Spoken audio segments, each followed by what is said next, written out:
Hola, ¿qué tal? ¿Cómo les va? Gracias por estar con nosotros.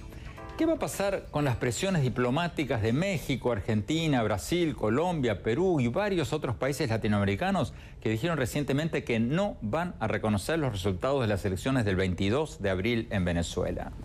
Estos y otros países dijeron que las elecciones venezolanas, tal como las está planteando el presidente Nicolás Maduro, van a carecer de toda legitimidad y credibilidad. Pero ¿cuáles son los próximos pasos que darán estos países para presionar a Maduro para que permita elecciones libres y democráticas? ¿Se vienen medidas más fuertes? Hoy le vamos a preguntar todo esto al ministro de Relaciones Exteriores de Argentina, Jorge Faurié. Lo entrevistamos hace pocas horas y le preguntamos también sobre si la postulación del presidente de Bolivia a un cuarto mandato, a pesar de que la Constitución de Bolivia se lo prohíbe. Le preguntamos también sobre las polémicas elecciones recientes en Honduras. También le preguntamos sobre si no hay una contradicción en el hecho de que Argentina y otros países del Grupo de Lima, un grupo de 14 países latinoamericanos, ha respaldado la decisión de no invitar al presidente de Venezuela a la Cumbre de las Américas que se va a realizar el 13 de abril en Perú, señalando que Venezuela se ha apartado de la democracia. Pero al mismo tiempo van a recibir en esa misma cumbre al presidente de Cuba, Raúl Castro, que no ha permitido una elección libre en ese país hace casi 6 décadas. Le preguntamos a Faurié si eso no es algo contradictorio. Pero sobre todo le preguntamos sobre Venezuela. En el tema de Venezuela nosotros tenemos primero una agenda regional. Nosotros lo que estamos insistiendo es que Venezuela vuelva al canal de democracia, que libere a los presos políticos, que haga elecciones previsibles, con un control por parte de los organismos electorales transparente, que es una de las condiciones que en este momento no existen. Al mismo tiempo tenemos que reconocer que existe no solo una gravísima crisis económica con tasas de inflación que ascienden prácticamente al 23.000% de inflación anual dentro de Venezuela, pero sino una crisis social, humanitaria, de salud y alimentaria. Y en esto no solamente los países de la región, no solamente el Grupo de Lima, sino también las Naciones Unidas tienen que tener una intervención para poder coordinar esta asistencia humanitaria que hoy no se permite que ingrese a Venezuela. Y más tarde en el programa vamos a tener con nosotros a quien es probablemente el periodista más conocido de la televisión en español en Estados Unidos, Jorge Ramos. Jorge Ramos es el presentador de noticias de la cadena Univisión, que durante la reciente campaña electoral en Estados Unidos hizo titulares en todo el mundo, ustedes lo recordarán, cuando fue expulsado de una conferencia de prensa del presidente Trump por hacerles preguntas incómodas al entonces aspirante presidencial. Muchos periodistas lo felicitamos entonces por sus preguntas y por sus críticas a los comentarios despectivos de Trump hacia México y otros países latinoamericanos. Pero otros lo criticaron a Ramos por haberse levantado a hacer preguntas sin que Trump le hubiera dado la palabra y por tomar una postura tan abiertamente crítica al actual presidente. Ahora, Jorge Ramos acaba de sacar un libro en inglés y en español llamado Stranger, donde explica qué pasó y por qué una minoría significativa de latinos votaron por Trump. Y también le preguntamos cómo ve su misión como periodista en los tiempos de Trump y cómo ve su vida como inmigrante en Estados Unidos en los tiempos de Trump. La palabra stranger en inglés creo que conjuga el ser extraño y ser extranjero. Y efectivamente, me siento como un stranger muchas veces en el país, en mi propio país. Tengo pasaporte americano, tengo pasaporte mexicano, y hay veces en que me siento así por los ataques de Trump, por los grupos de odio, por los ataques en las redes sociales, porque Donald Trump quiere sacarnos a muchos de los inmigrantes de aquí. Bueno, vamos directamente a la entrevista con el ministro de Relaciones Exteriores de Argentina, Jorge Faurié. Veamos.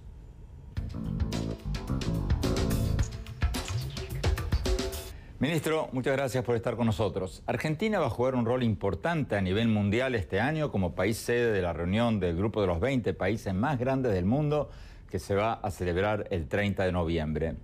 Pregunta, ¿ya está confirmada la presencia de los presidentes de Estados Unidos, Rusia y China?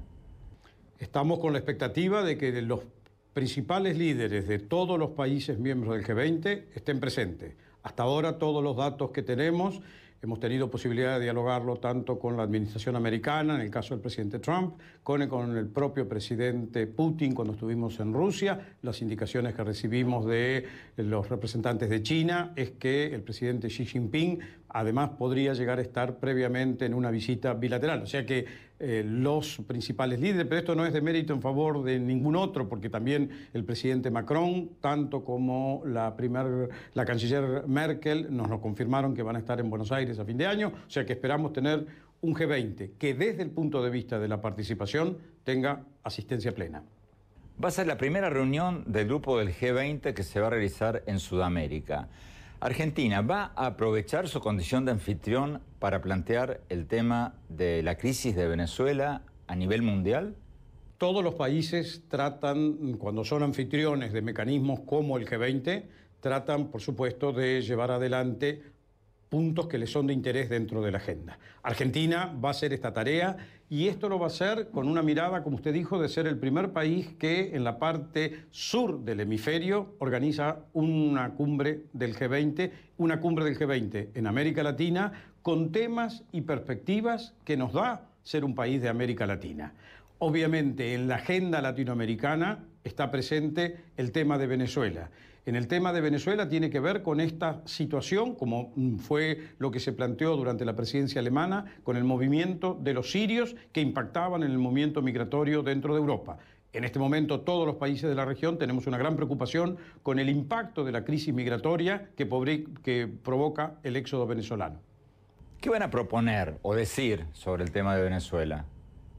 En el tema de Venezuela nosotros tenemos primero una agenda regional. Nosotros lo que estamos insistiendo es que Venezuela vuelva al canal de democracia, que libere a los presos políticos, que haga elecciones previsibles con un control por parte de los organismos electorales transparente, que es una de las condiciones que en este momento no existen. Al mismo tiempo tenemos que reconocer que existe no solo una gravísima crisis económica con tasas de inflación que ascienden prácticamente al 23.000% de inflación anual dentro de Venezuela, pero sino una crisis social, humanitaria, de salud y alimentaria. Y en esto no solamente los países de la región, no solamente el Grupo de Lima, sino también las Naciones Unidas tienen que tener una intervención para poder coordinar esta asistencia humanitaria que hoy no se permite que ingrese a Venezuela. Ya vamos a ir a ese tema, ministro, pero ¿qué va a hacer Argentina para que China y Rusia no miren para el otro lado, para que no se hagan los distraídos? A ver, nosotros no podemos hacerlos incorporar al planteo regional, sino llamar la atención tanto de Rusia, de China, como se hace con Estados Unidos, sobre la situación que se vive en Venezuela y cuáles son las medidas que cada uno de estos países puede tomar. En el caso de Estados Unidos, con la política petrolera, en la posibilidad de dar asistencia, por ejemplo, a los países del Caribe, que hoy están dependientes extremadamente, aún dentro de la crisis, de la asistencia petrolera, o en algunos casos de alguna asistencia económica que les brinda para mantenerlos alineados en mecanismos de votación regional. Creo que con China ya se ha compartido diversos países de la región, así como algunos mecanismos internacionales sobre la preocupación de lo que existe hoy en Venezuela y el hecho que, por ejemplo, China tiene un altísimo nivel de endeudamiento de Venezuela que no sé cómo lo van a lograr resolver, porque la economía venezolana no anda y hay una deuda inmensa por parte de Venezuela con respecto a China.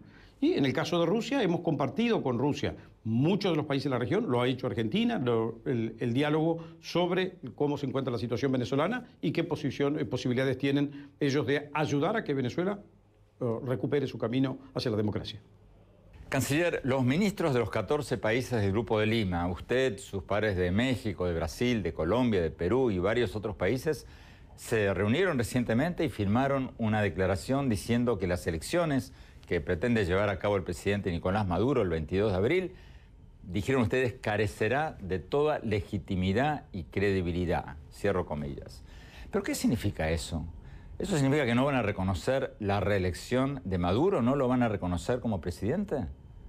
No vamos a reconocer los resultados de la elección que se produzca el 22 de abril. Esto es una cuestión clara. Uno en el mundo, como nos toca a cada uno a nivel individual, no vive per se. Vive dentro de una comunidad donde el reconocimiento que nos den los que no son próximos a nosotros, en nuestro rol de padre o madre, o en el reconocimiento que nos den otros países de que nosotros somos los legítimos representantes de la nación, es un elemento extremadamente importante para desenvolverse en la vida internacional. Los países del Grupo de Lima hemos dicho que tal cual han sido convocadas estas elecciones, con presos políticos, con exclusión de partidos, convocándolas de una manera anticipada que no le permita a quien esté en la oposición organizarse, inscribirse, presentar boletas y presentar una propuesta, no van a producir un resultado objetivo y ecuánime. Por lo tanto, no vamos a condonar esta elección amañada que va a producir resultados que no corresponde reconocer. Si ellos quieren seguirse llamando legítimos representantes de Venezuela, adelante, pero los países del Grupo de Lima no los reconocemos como tales. Pero, canciller, concretamente, ¿qué significa no condonar las elecciones? ¿Significa, por ejemplo, que van a retirar los embajadores? ¿Van a dejar de comerciar con Venezuela? Muchos de los países de la región ya no tienen ni siquiera embajadores en Venezuela. Nosotros tenemos en este momento un encargado de negocios desde hace más de 3 años. El reconocimiento es un hecho importante para usted existir en un conjunto de la sociedad internacional. Esto es lo que nosotros no vamos a avalar. O sea, los resultados que se produzcan el 22 de abril, tal cual han sido desarrollados, no van a ser reconocidos. Venezuela sabrá si quiere vivir o no quiere vivir con esto, pero ellos permanentemente reclaman por este reconocimiento. ¿Ha habido algún cambio en la posición de Maduro? ¿El presidente Maduro cedió algo en todo esto o nada? No, creo que no. Maduro está dispuesto a ir hasta el final, de la misma manera que nosotros tenemos que mantener nuestras convicciones. Yo creo que Oppenheimer, y usted es un hombre que tiene una altísima experiencia en América Latina, sabe cuándo en una nación de nuestro continente existe democracia o no existe democracia. En este momento en Venezuela no hay democracia, hay un mecanismo de gobierno autoritario que proscribe a quienes son opositores o a quienes piensan diferente y que ha ahora generado una crisis social, institucional y económica que está provocando la inmigración mayoritaria del pueblo venezolano que no tiene cómo seguir sobreviviendo dentro de las condiciones en que se vive en Venezuela. Y eso lo tenemos clarito todos los dirigentes de América Latina. Eso no es democracia, no es un país que atraviesa por problemas coyunturales, es un sistema estructurado para hacer prevalecer un determinado grupo de poder. Usted hablaba recién, canciller, de llevar este tema a la ONU, a las Naciones Unidas. ¿Cuál sería la diferencia? ¿Y a dónde en la ONU habría que llevar el tema de Venezuela? A ver, nosotros en Naciones Unidas le hemos planteado ya al secretario general que hay que generar un mecanismo de presencia de Naciones Unidas que permita la llegada de la asistencia humanitaria. Hoy no hay alimentos, hoy no hay medicamentos, hay una crisis que afecta además la sanidad animal, hay una cantidad de crisis de índole sanitaria que se están expandiendo a los países de la región, muchas organizaciones internacionales, países con gran tradición de asistencia humanitaria en caso de emergencia. Todos han ofrecido su ayuda a Venezuela y Venezuela, no queriendo reconocer la crisis en la que se encuentra, no permite que llegue esta asistencia humanitaria. Naciones Unidas, por ser la voluntad del conjunto de las naciones, tiene la representatividad suficiente para hacer conocer y transmitir esto al gobierno de Maduro para que acepten la llegada de la ayuda humanitaria, que sería un paliativo, no es una solución definitiva, pero es un paliativo sumamente importante. ¿Qué sigue ahora, canciller? ¿Cuál es el próximo paso? ¿El diálogo con la oposición en la República Dominicana fracasó, como antes fracasó el diálogo propiciado por el Vaticano? ¿Cuál es el próximo paso? Continuar insistiendo en que no tenemos democracia, que tienen que respetarse las libertades civiles y políticas, que no tiene que haber presos políticos, que tiene que haber un proceso eleccionario hecho de manera objetiva, transparente y no controlado por un consejo electoral decidido por el propio gobierno. Esto es un requisito de insistencia de todos los países que creen en la democracia y en la libertad. Y al mismo tiempo continuar insistiendo para que haya sanciones para los dirigentes que han sacado recursos de los venezolanos y los han puesto afuera, procurando ponerlos fuera del alcance en terceros destinos. Ver cómo se manejan las relaciones comerciales de los países que aún pueden tener relaciones comerciales porque la economía venezolana está parada. Hacia el final del programa voy a compartir con ustedes mi reflexión sobre lo que nos acaba de decir el canciller Faurier. Ahora tenemos que ir a un corte. Cuando volvamos, seguimos con el canciller argentino. Vamos a ver lo que nos dijo más sobre Venezuela, sobre Bolivia, sobre Honduras, varios otros temas. Ya volvemos, no se vayan.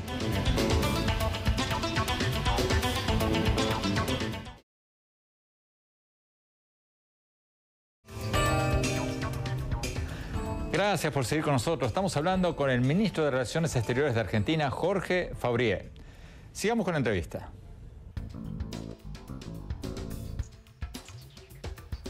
Canciller Faurié, el gobierno venezolano ha dicho que Estados Unidos estaría planeando una invasión militar a Venezuela, quizás a través de Colombia. El presidente colombiano ha dicho que eso es ridículo, pero algunos opositores venezolanos, y quizás algunos provocadores, están pidiendo una intervención humanitaria.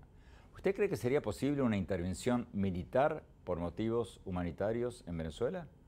A ver, vuelvo a decirle, creo que estos son aseveraciones o expresiones en el campo de las especulaciones. Venezuela tiene hoy una crisis humanitaria impresionante que afecta fundamentalmente a los países vecinos, particularmente a Colombia, a Brasil y a Guyana. Tenemos que trabajar para ayudar a contrarrestar esta crisis humanitaria. No creo que las soluciones de fuerza sean las que logren una definición de la situación en Venezuela.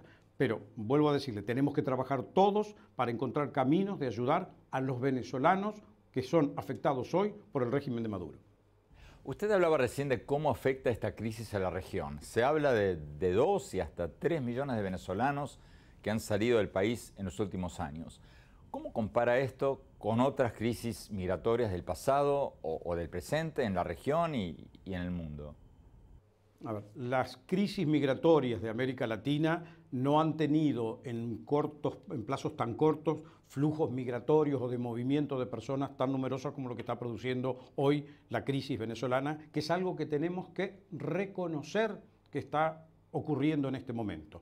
Nosotros estamos acostumbrados a una historia en que determinadas poblaciones, particularmente de Centroamérica, se han movilizado buscando un horizonte de trabajo, habitualmente sea en México, sea en los Estados Unidos. La crisis migratoria que vive hoy Venezuela, que afecta a Colombia, a Brasil, a Guyana, a Perú, a Panamá, en primer lugar, es comparable en algunos momentos con la crisis migratoria que existe desde el Medio Oriente hacia los países de Europa. O sea, tenemos que encontrar respuestas para esto. Y la primera respuesta es una concertación donde, al amparo de Naciones Unidas, podríamos dictaminar o determinar medidas de asistencia humanitaria. En Argentina se informó que hubo 36.000 pedidos de erradicación de venezolanos el año pasado y casi 10.000 en enero de este año. ¿Qué proyecciones están haciendo ustedes? ¿Cuántos calculan que van a llegar este año? A ver, nosotros en este momento tenemos un flujo migratorio de venezolanos muy importante que no es comparable a lo que existían años atrás. Los que llegan a Argentina, como usted bien lo sabe, Oppenheimer, es gente que tiene medios como para salir desde Venezuela y poder hacer un trayecto tan extenso como venir por tierra a través de Perú, Ecuador, Bolivia, Chile y llegar hasta Argentina. O bien para disponer de los recursos para tener lo necesario para un pasaje aéreo que vía un segundo destino, porque ya no hay más vuelos directos Buenos Aires-Caracas que les permita llegar. Por lo tanto, nosotros estamos recibiendo un flujo migratorio de gente con un determinado nivel de preparación, capacitados, en general con una buena educación y con medios para subsistir o apoyados por grupos familiares o de amigos que ya están aquí en Argentina desde periodos precedentes. Venezuela, en una época muy difícil, como usted lo recordará, recibió a miles de argentinos que tuvieron que emigrar, algunos por razones económicas y muchos otros por razones político-ideológicas. Esa recepción que los argentinos encontraron en aquel momento, en los años 70, en Venezuela, es correspondida hoy por los argentinos que reciben y tratan de incorporarlos y asistirlos. E inclusive a nivel de procedimientos se está tratando de auxiliar y simplificar, porque cuando uno se va como refugiado no lleva el certificado de antecedentes, no siempre tiene la partida de nacimiento, no siempre tiene todos los documentos de la escolaridad. Y por eso el gobierno argentino, a través de las autoridades migratorias correspondientes, ha creado un mecanismo de simplificación o de ayuda para estos migrantes que llegan hoy desde Venezuela. Perú ha dicho al presidente Maduro que no está invitado a la Cumbre de las Américas. El presidente Maduro ha dicho que irá de todas maneras. ¿Qué va a pasar si el presidente de Bolivia o el de Nicaragua o el de Cuba llevan a Maduro en su avión? Estamos Estamos allí nuevamente en el campo especulativo. En la política tenemos que trabajar sobre hechos. En este momento, para la lectura del presidente Maduro, está claro que los países del Grupo de Lima hemos apoyado la posición adoptada por el gobierno peruano de decir la presencia del presidente Maduro no es bienvenida en la Cumbre de las Américas. Las especulaciones estas que lo lleve tal o cual otro dirigente al presidente Maduro ya corren en el campo de las especulaciones. Pero no tengo ninguna duda que el gobierno peruano va a saber tomar las decisiones que corresponden a la soberanía de la que dispone el Estado del Perú para decidir quién ingresa y quién no ingresa a su propio territorio y encontrará el apoyo y el respaldo de los países del Grupo de Lima. Ok, acaba una pregunta no especulativa. ¿Cuál es la lógica de los países del Grupo de Lima, incluida Argentina, de apoyar la desinvitación a Maduro a la Cumbre de las Américas y al mismo tiempo recibir a Raúl Castro de Cuba, que hace casi 60 años no permite una elección libre? ¿Cuál es la lógica?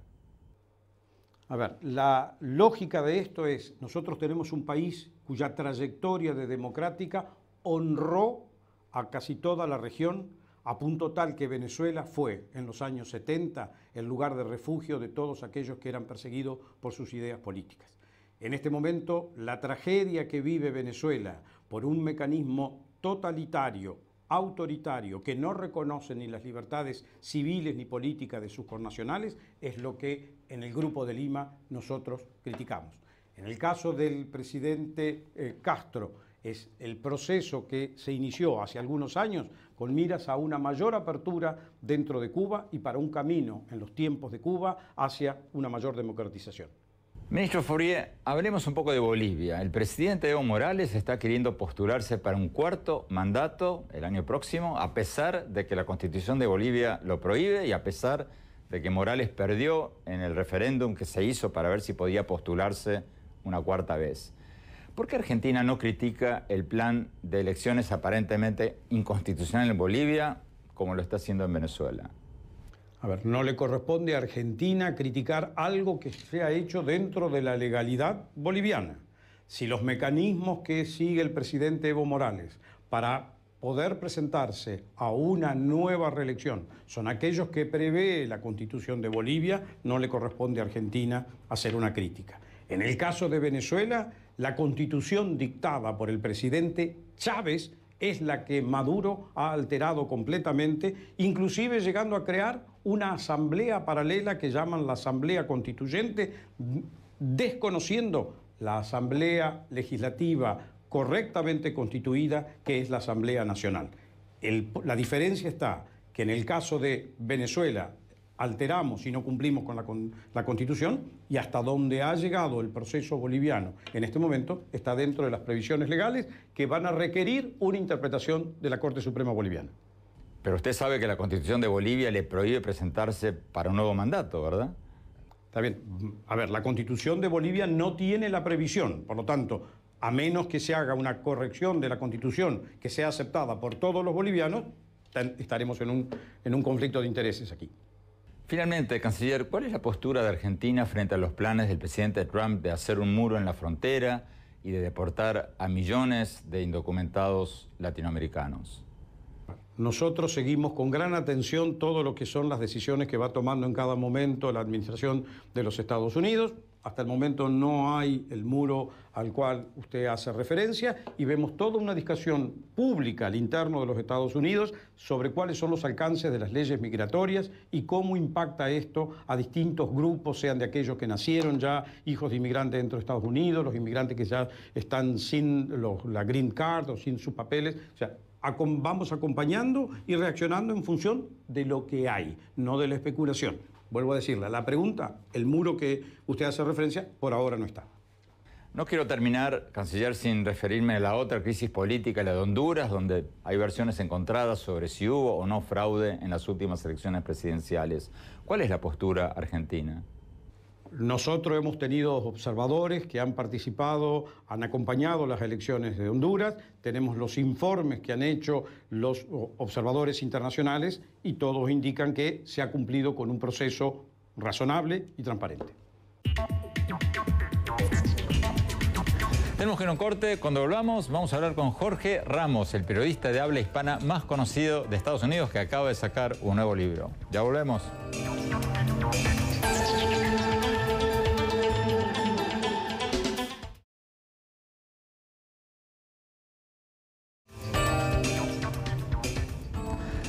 Gracias por seguir con nosotros. Jorge Ramos es el periodista más conocido de la televisión en español en Estados Unidos y se hizo famoso mundialmente durante la campaña electoral de Estados Unidos cuando fue expulsado de una conferencia de prensa de Trump por haber hecho preguntas incómodas sin que el candidato le hubiera dado la palabra. Ahora Ramos acaba de sacar un libro en inglés y en español llamado Stranger, el desafío de un inmigrante latino en la era de Trump, donde cuenta qué pasó, cómo ve su misión como periodista en la era de Trump y cómo ve la vida de los inmigrantes en los tiempos de Trump. Veamos lo que nos dijo cuando hablamos con él hace pocas horas.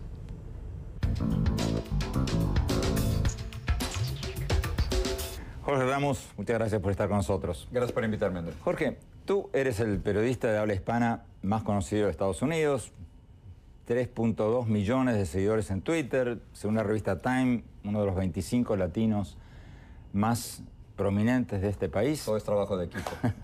No, y sin embargo, en tu nuevo libro, en Stranger, tú dices que estás como decepcionado. Este país en el que has triunfado como pocos y te sientes decepcionado. Claro, y creo que todo tiene que ver desde que llegó Trump, pero llevo 35 años en este país. Jamás me imaginé que en el país donde nacieron mis hijos, el país que me abrió las puertas, Andrés, cuando yo vine de México por censura, que no quería ser un periodista censurado, el país que me ha permitido tener éxito de formas en que jamás me imaginé, de pronto me iba a hacer sentir como un stranger. Traté de buscar la palabra. Íbamos a ponerle extraño al libro, que no es completo. Íbamos a ponerle extranjero, que tampoco es completo. La palabra stranger en inglés creo que conjuga el ser extraño y ser extranjero. Y efectivamente, me siento como un stranger muchas veces en el país, en mi propio país. Tengo pasaporte americano, tengo pasaporte mexicano, y hay veces en que me siento así por los ataques de Trump, por los grupos de odio, por los ataques en las redes sociales, porque Donald Trump quiere sacarnos a muchos de los inmigrantes de aquí. El subtítulo del libro es El desafío de un inmigrante latino en la era de Trump. ¿Esto empezó con Trump? No, yo creo que viene desde mucho antes. Creo que la corriente anti-inmigrante y corriente racista es algo que siempre ha existido en los Estados Unidos, pero creo que, como tú sabes muy bien, esto es una forma de ciclos. Hay veces en que Estados Unidos te abraza como inmigrante y otras veces te rechaza. Creo que ese rechazo hacia los inmigrantes y hacia los latinos empezó a crecer después de la elección del primer presidente afroamericano, de Barack Obama, y luego fue aprovechada por el propio presidente Donald Trump. Y Donald Trump, el 16 de junio del 2015, sale y dice: los inmigrantes mexicanos son criminales, narcotraficantes. Y algunos son buena gente. Y violadores, y algunos son buena gente. Es una estupidez lo que dijo el presidente Trump, y es exactamente lo contrario. La mayor parte de los inmigrantes en este país no son criminales, ni violadores, ni narcotraficantes, y una muy pequeña cantidad, pero muy pequeña, han cometido crímenes. 2.5% leí en tu libro. Exactamente, entre los inmigrantes indocumentados y muchos de estos supuestos crímenes. O sea que el 97% de los indocumentados latinoamericanos no cometieron ningún crimen. No son bad hombres. Los únicos bad hombres, como dice Donald Trump, es un número muy pequeñito, y muchos de ellos, el crimen del que los han acusado es de tener números falsificados del Seguro Social o tarjetas de residencia falsificadas, que es la realidad. Es la manera en que trabajan aquí, y esto es muy importante, los estadounidenses todos, nosotros todos, somos cómplices de ellos. Al contratarlos. Sí, cuando tú vas a un restaurante, el desayuno de hoy, la comida de hoy, cuidan a nuestros hijos, hacen los trabajos que nadie más quiere hacer, pagan impuestos, y además al final, de acuerdo con la Academia Nacional de Ciencias, contribuyen muchísimo más a la economía de lo que toman de ella en servicio. Así es un negociazo, pero Donald Trump nos quiere hacer ver como criminales, y está mal. Jorge, tú ya desde hace años eras la cara más conocida del periodismo hispano en Estados Unidos, pero te diste a conocer, digamos, en el mundo anglo, en el mundo de los que hablan inglés, a partir de esa famosa conferencia de prensa de Trump en el 2015, si no me equivoco, en la pre-campaña, en las primarias, cuando te levantaste y le hiciste una pregunta cuando él no te había dado la palabra. Ustedes fueron ahí empieza el libro. Ustedes fueron ahí, me cuentas en el libro, adrede. Claro. Fuiste con el plan de hacer eso. Fuimos con el plan de enfrentarlo, fuimos con el plan de preguntarle. Comienza todo un poquito más atrás, cuando le solicita una entrevista, no me la da, y en la carta que yo le envío, había puesto mi número de celular por si él se quería comunicar conmigo, y publica, Donald Trump, publica el número de mi celular en Instagram, y luego se va por todas las redes sociales. Claro, empecé a recibir cientos de llamadas y de textos, unos ofendiéndome, atacándome, otros curiosamente pidiéndome trabajo y enviándome canciones y libros y cosas. Pero dije, ok, muy bien, señor Trump, así vamos a jugar, así vamos a jugar. Y vimos que iba a dar una conferencia en Iowa, Dubuque, Iowa, donde no iba a ir nadie. Y efectivamente, la televisión no ocurre, la televisión se produce. Y llevamos 3 cámaras, llevamos micrófonos, y pensé en hacer la pregunta parado para que el lenguaje corporal fuera el mismo y tenerlo con micrófono de tal forma que su voz y la mía se escucharan. Claro que sí, lo planeamos y así llegamos. Pero muchos periodistas, Jorge, te criticaron, y no periodistas aún más, por haberte saltado las reglas del juego. Porque las reglas del juego eran que el que daba la conferencia, Trump, nombraba a los periodistas y los invitaba a hacer una pregunta. Tú le levantaste, hiciste una pregunta sin que él te diera la palabra. Pero las reglas del juego, ¿quién las pone? ¿Trump o las ponemos nosotros? ¿A cuántas conferencias de prensa hemos ido tú y yo juntos? Cientos o miles.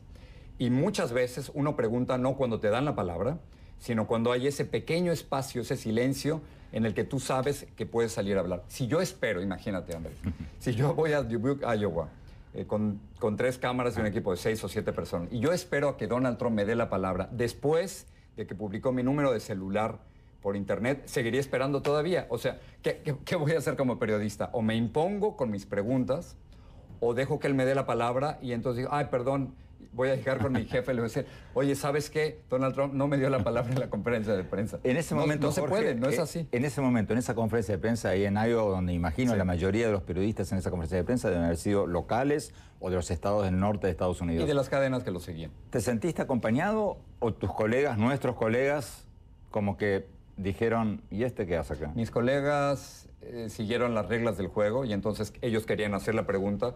Tenían una larga campaña con Donald Trump, no querían verse mal con él, supongo, y lo único que hicieron es levantar la mano para que Trump les diera la palabra. Pero hubo 2 periodistas, Tom Llamas de ABC y una periodista de MSNBC, Casey Hunt, que enfrentaron a Donald Trump y le dijeron, ¿cómo es posible, señor Trump, que usted haya echado de la conferencia de prensa a un periodista que solo quiere hacer preguntas?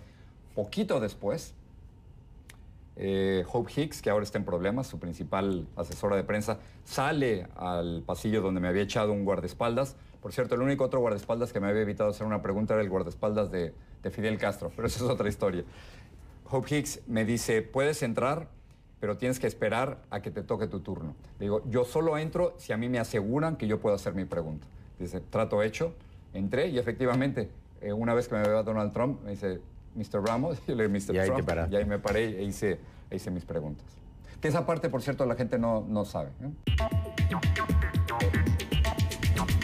Tenemos que ir a un corte. Cuando volvamos, seguimos con la entrevista con Jorge Ramos. No se vayan, ya volvemos.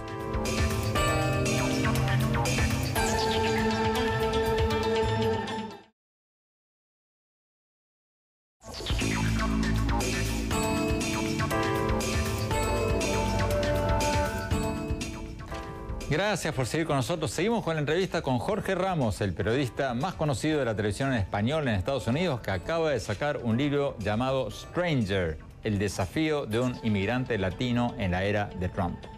Sigamos con la entrevista. Jorge Ramos, en tu nuevo libro, en Stranger, tú dices que nosotros, tú, yo, los periodistas, nos equivocamos a lo grande en la campaña del 2016 cuando decíamos, de alguna manera sobredimensionamos el voto, el valor, la importancia del voto hispano. ¿Qué pasó? Bueno, pasó una tragedia, que éramos 27 millones de personas latinos en los Estados Unidos, 27 de 55 millones, elegibles para votar, Andrés. Y de esos solo salieron a votar 13 millones. ¿Cómo es posible que 13 o 14 millones de latinos decidieron ese día, en la elección más importante de su vida, decidieron quedarse en la casa. ¿Cómo lo explicas? Porque tú en el libro dices que eso es menos del promedio, menos que los afroamericanos, menos que los blancos, menos que los asiáticos. Eso es una verdadera tragedia. ¿Cómo se explica que un candidato te pega todos los días y tú no sales a votar por él? Yo creo que parte tiene que ver con la desilusión que tenemos con los políticos, que no les queremos a ningún político. Tenemos Barack Obama, que había prometido en su primer año presentar una propuesta migratoria para legalizar a los 11 millones. Y cuando tiene la oportunidad, cuando controlaba en el 2009 la Casa Blanca y ambas cámaras del Congreso, no lo hace, Andrés. Claro, estábamos en medio de una crisis económica, pero cuando tenía la posibilidad durante 8 meses, no lo hizo. Y este es un presidente que estaba a favor de nosotros. La desilusión de los latinos era enorme. Llega Donald Trump y sencillamente ya no creyó en las promesas de Hillary Clinton, menos las de Donald Trump. Esa es una tragedia, que no salieron a votar 14 millones. La otra gran tragedia, desde mi punto de vista, es que 29% de los latinos votaron por Donald Trump. Más de 3 millones de latinos salieron a votar por Donald Trump. ¿Eso qué es lo que significa? Que muchos de ellos, inmigrantes o hijos de inmigrantes, decidieron darle la espalda a los inmigrantes que venían detrás de ellos. Y esa división entre los latinos es algo que yo nunca había visto antes. ¿Cómo lo ves ahora? ¿Cómo van a votar estos latinos ahora en noviembre, en las elecciones legislativas de noviembre? ¿Y cómo van a votar en las elecciones presidenciales del 2020? Yo creo que tradicionalmente nos damos cuenta que en las elecciones congresionales de medio término, en el 2018 en este caso, siempre suele ir al otro partido que no está en la Casa Blanca. En este caso yo creo que Donald Trump va a perder muchísima gente y se han dado cuenta, latinos y no latinos, de quién es verdaderamente Donald Trump. Es un tipo que ha hecho comentarios racistas, sexistas, xenofóbicos. Es un tipo que está más preocupado por su imagen, está más preocupado por tuitear. Es un tipo que le han dicho que los rusos intervinieron de alguna forma en las pasadas elecciones presidenciales y él no se ha atrevido a atacar, a imponer sanciones en contra de los rusos. Pero Jorge está diciendo las mismas cosas que decía en la campaña y sin embargo, como tú bien decías recién y como lo cuentas en el libro, fue votado por 3.5, 3.7 millones de latinos. ¿Qué te hace pensar que en las elecciones de noviembre y en las de 2020 va a ser diferente? ¿Te refieres al voto latino? Sí. Yo creo que lo que es distinto esta vez es que aquí no les estamos diciendo Donald Trump hace comentarios racistas, sino que todo el mundo se ha dado cuenta de lo que ha hecho. Está tratando de cortar la inmigración legal, no indocumentada, legal, por la mitad. Ha arrestado a más inmigrantes sin récord criminal que en el último año del presidente Barack Obama. Terminó DACA, o sea, que no nos venga con cuentos. El presidente que terminó con el programa para los soñadores, los jóvenes nacidos de padres indocumentados en Estados Unidos. Quien lo terminó fue Donald Trump. Quien terminó con el TPS para cientos de miles de centroamericanos es Donald Trump. Quien quiere, de acuerdo a lo que dijo en la campaña, quien quería deportar a 11 millones de personas en 2 años era Donald Trump. Es decir, ya sabemos exactamente quién es Donald Trump, quien está en la Casa Blanca. ¿Por qué crees tú, Jorge, que el presidente sigue insistiendo con estos temas? Con el muro, con los crímenes presuntamente cometidos por los indocumentados. Sí. ¿Por qué sigue con eso todos los días en sus twitters? Porque le funciona. ¿Por qué no se corrió al centro? Porque le funciona, porque Jorge nunca buscó el centro y políticamente hizo lo inteligente, que era irse con aquellos que iban a votar por un candidato con ideas extremistas. El muro es una soberana estupidez. O sea, actualmente la frontera entre México y Estados Unidos son 1.954 millas, hay barreras en cerca de 700 millas. ¿Qué va a lograr con 300 o 350 millas más? Porque no le van a dar más dinero. México, me da pena decírselo, señor Trump, pero no va a pagar por eso. Ya se lo dije. ¿Quién se ha tragado ese cuento? ¿No? Es increíble, pero le funciona. Trump no está buscando el centro, ni está buscando a los demócratas, ni está buscando a gente que no piense como él. Trump quiere reelegirse únicamente con esos 63 millones de estadounidenses que votaron por él, y posiblemente si las elecciones fueran hoy, he visto algunas encuestas, todavía seguirían votando por él. Finalmente, Jorge, me dicen que se nos acabó el tiempo. Si Trump gana en el 2020, hoy te sientes un stranger. Me siento un stranger. ¿Cómo te vas a sentir en el 2021 si gana Trump? Igual de stranger. Trump ha hecho de los Estados Unidos un país hostil, un país peligroso para inmigrantes como yo y como muchos otros. Esto no va a cambiar y creo que parte de nuestra responsabilidad es denunciarlo y no dejarlo y decirle, señor Trump, no, este no es el país que queremos. Jorge Ramos, mucha suerte con el libro. Gracias. Tenemos que ir a un corte. Cuando volvamos, mi reflexión final. No se vayan, ya volvemos.